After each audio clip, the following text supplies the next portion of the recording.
जय हिंद दोस्तों। 100 शब्द प्रति मिनट डिक्टेशन स्टार्ट।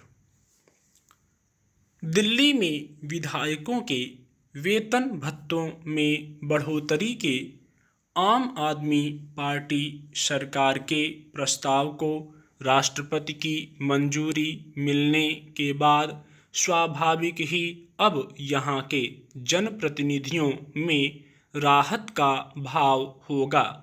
इस फैसले के अमल में आने पर दिल्ली के एक विधायक को अब मासिक वेतन भत्ते के रूप में 90,000 रुपये मिलेंगे। पहले यह राशि 54,000 रुपये थी, यानी वेतन भत्तों में करीब 66% की बढ़ोतरी के बाद अब कहा जा सकता है कि दिल्ली की आम आदमी पार्टी सरकार भी इस मामले में अन्य राज्यों के साथ होड़ में है। दरअसल देश के कई राज्यों में जनप्रतिनिधियों को वेतन भत्तों के मद में जो राशि मिलती रही है, उसके मुकाबले दिल्ली में यह कुछ कम थी।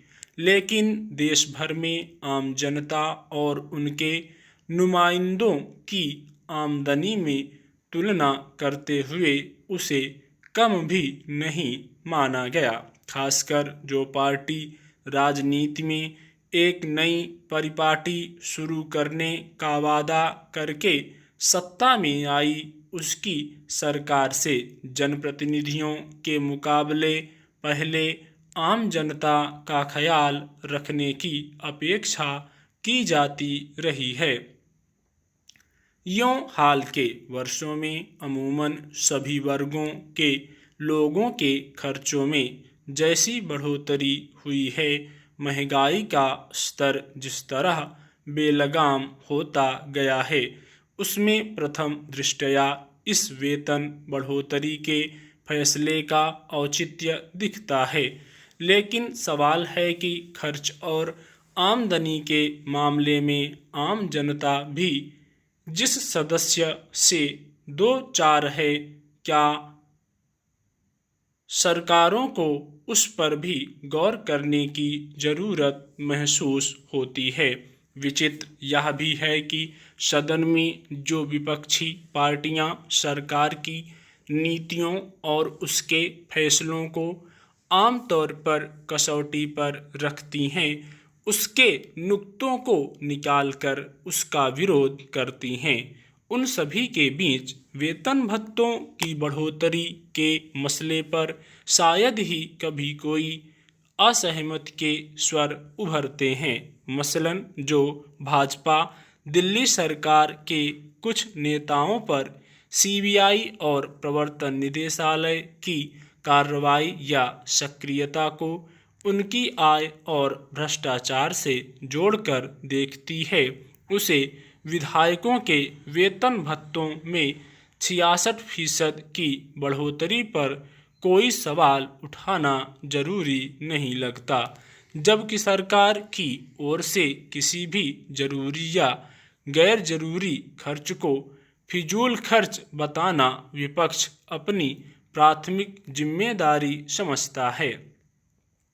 सही है कि दिल्ली में जनप्रतिनिधियों को अब भी देश के कुछ राज्यों के विधायकों को मिलने वाले वेतन भत्तों के मुकाबले कम रकम मिलती है और उसके मद्देनज़र मौजूदा बढ़ोतरी को बेलगाम नहीं कहा जा सकता है।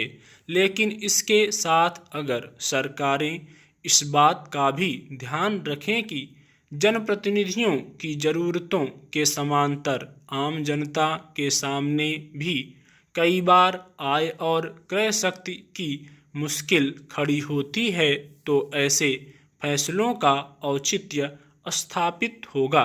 गौरतलब है कि पंजाब में पिछले साल आम आदमी पार्टी की ही सरकार ने वहां के वर्तमान और पूर्व विधायकों की पेंशन और भत्तों में कटौती की थी।